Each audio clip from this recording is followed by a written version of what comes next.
નમસ્કાર દર્શક મિત્રો, સત્યમેવ જયતે લાઈવ ન્યૂઝમાં આપ સૌનું હાર્દિક સ્વાગત છે।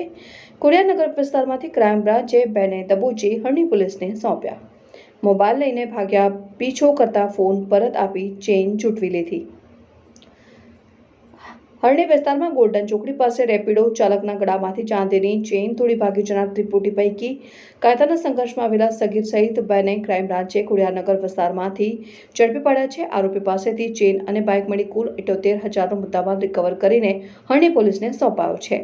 વડોદરા શહેરના હરણી વિસ્તારમાં ગોલ્ડન ચોકડી પાસે રેપિડો ચાલક મોપેડ પર બેઠા હતા। તે દરમિયાન 18 એપ્રિલના રોજ વહેલી સવારના 4 વાગ્યાના અરસામાં 3 શખ્સ બાઇક ઉપર ધસી આવ્યા હતા અને તેમના હાથમાંથી મોબાઈલ ઝૂંટવીને ભાગ્યા હતા, જેથી રેપિડો ચાલકે મોપેડ ચાલકનો પીછો કર્યો હતો અને ત્યારે આ શખ્સોએ મોબાઈલ પરત આપી દીધો હતો અને તેઓએ ગળામાં પહેરેલી ચાંદીની ચેન અને રોકડા રૂપિયા ઝૂંટવીને ભાગી ગયા હતા, જેથી ક્રાઇમ બ્રાન્ચની ગોલ્ડન ચોકડી પાસે સીસીટીવી ફૂટેજ તથા હ્યુમન સોર્સને આધારે તપાસ શરૂ કરી હતી। ત્યારે બાતમી મળી હતી કે ચેઇન સ્નેચિંગના ગુનામાં શંકાસ્પદ અનિલ સહિત 2 જણા ગુનામાં ઉપયોગમાં લીધેલી બાઇક સાથે ખોડિયારનગર પુડાના મકાન પાસે હાજર છે, જેથી ક્રાઇમ બ્રાન્ચની ટીમે બાતમી મુજબના ગ્રાઉન્ડમાં તપાસ કરી હતી। જ્યારે પોલીસને જોઈને બંને ભાગવાનો પ્રયાસ કર્યો હતો, પરંતુ પોલીસે ચેઇન તોડનાર અનિલ સહિત કાયદાના સંઘર્ષમાં આવેલા સગીરને ઝડપી પાડ્યો હતો।